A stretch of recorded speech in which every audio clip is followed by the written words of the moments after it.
بسم اللہ الرحمن الرحیم۔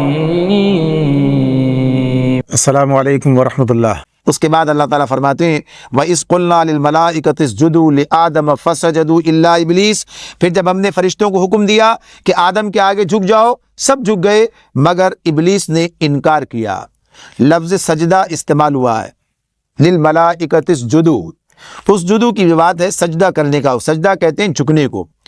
اور سجدے کی جو حتمی شکل جیسے نماز میں سجدہ کرتے ہیں یہ بھی جھکنا ہے، جو وہ سجدہ ہے۔ یہاں پر یہ بات ہمارے سامنے اس طرح واضح نہیں ہوتی ہے کہ فرشتوں سے کس درجے کا سجدہ کرایا گیا ہے۔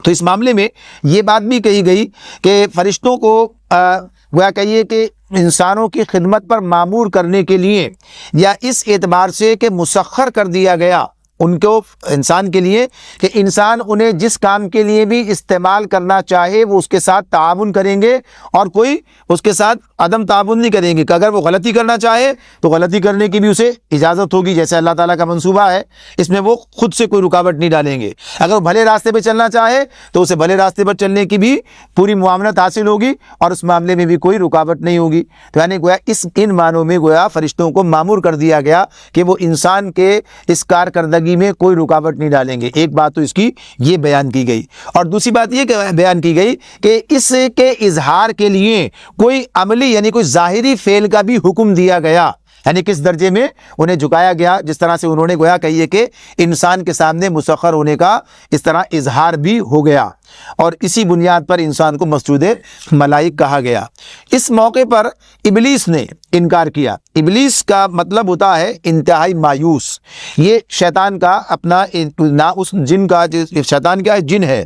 تو اس کا یہ نام ہے جو ابلیس کے نام سے ہمارے سامنے یہ آتا ہے، یعنی گویا کہ یہ اس میں ذات اس کا اپنا ہے۔ تو ابلیس تو فرمایا فسجدوا، سب نے سجدہ کیا، الا ابلیس، سوائے ابلیس کے، اس نے سجدہ کرنے سے انکار کر دیا۔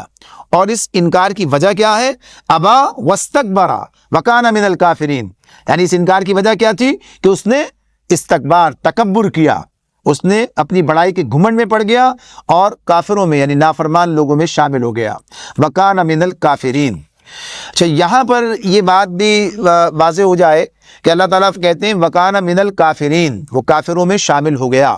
یعنی کچھ اور لوگ بھی تھے ایسے جو نافرمانی پر آمادہ تھے، اس پر کہا گیا ہے کہ ان میں شامل ہو گیا، یا اسی موقع پر کوئی بڑی جماعت جنوں کی جو ہے وہ نافرمانی پر آمادہ ہو گئی، یہ اس کا سردار ہے، تو اس بنیاد پر اسے اس میں شامل رکھا گیا۔ لیکن جو بات میں عرض کرنا چاہتا ہوں وہ یہ کہ اس کے لیے لفظ کافر استعمال کیا گیا یہاں پر۔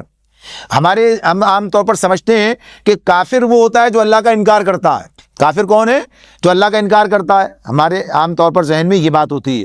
تو یہاں پر یہ بات سامنے آ جائے کہ کافر کا مطلب صرف یہی نہیں ہے کہ جو اللہ کا انکار کرتا ہے، یعنی لفظ کفر جو ہے، کفر کا مطلب تو ہوتا ہے بنیادی طور پر چھپانا۔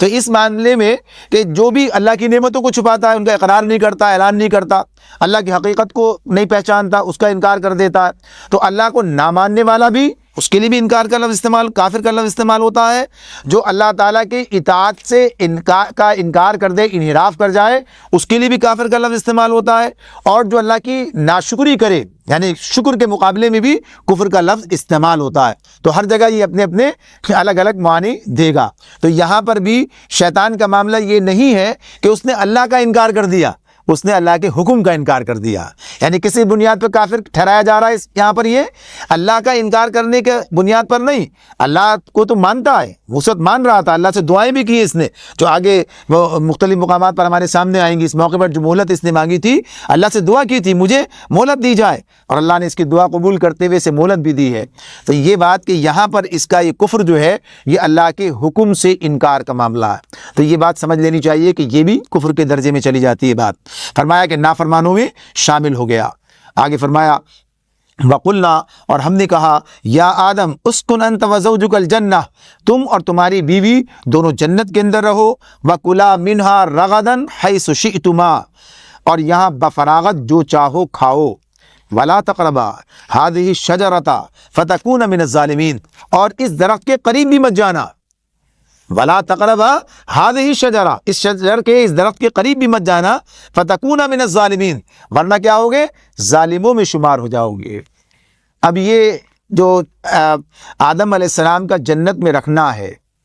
یہ بات تو اس پورے قصے میں ہمارے سامنے واضح ہو رہی ہے کہ آدم علیہ السلام کو اللہ تعالیٰ نے دنیا میں بھیجنے کا ارادہ فرمایا ہے تھا اسی موقع پر، یعنی اس کا اظہار کیا ہے۔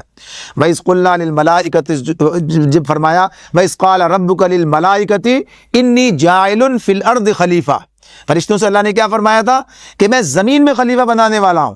تو زمین میں خلافت تھی، زمین میں بھیجنا ہے، لیکن یہ جو جنت میں پہنچا دیا گیا، جنت میں رکھا گیا، اس کا مقصد مدعا کیا ہے کہ اب یہاں جنت میں ان میں ایک تجربے سے گزارا جا رہا ہے کہ اس کے لیے یہ بھی کہا گیا کہ آزمائش ہو رہی ہے، یعنی یہ بھی الفاظ بھی مفسرین نے استعمال کیے ہیں، لیکن زیادہ بات جو مناسبت رکھتی ہے اس سے کہ جو بات اس موقع پر سامنے رہنی چاہیے، ایک یعنی تجربے سے گزارا، اور اس تجربے کے اندر یہ آزمائش کی بات بھی سامنے آ جاتی ہے کہ ایک آزمائش بھی ہو گئی کہ اس آزمائش میں کیسے حالات کا سامنا کرنا پڑا انہیں۔ تو یہ ان کے سامنے اس کو کس صورت میں رکھا گیا؟ ایک درخت منتخب کر لیا اللہ تعالیٰ نے، اس کا کوئی تذکرہ قرآن مجید میں نہیں ہے، کسی صحیح حدیث میں موجود نہیں ہے کہ کون سا وہ درخت تھا، اور اس کی کوئی ضرورت بھی نہیں ہے اسے معلوم کرنے کی، اسی لیے کہ امتحان کی غرض سے ایک درخت منتخب کیا اور کہا اس درخت کو ہاتھ مت لگانا، اس کے قریب مت جانا، یعنی اس کے قریب بھی جانے سے روک دیا گیا، کجا یہ کہ اس کو پھل اس کا استعمال کر لیا جائے۔ تو یہ ان کے گویا امتحان کی بات تھی، اس سے انہیں گزارا گیا، اور فرمایا کہ اگر ایسا اس کی نافرمانی ہوئی تو یہ ظلم ہوگا، اور گناہ دراصل انسان کا اپنے اوپر ہی ظلم ہوتا ہے، اس لیے اللہ نے ظلم کا لفظ یہاں استعمال کیا۔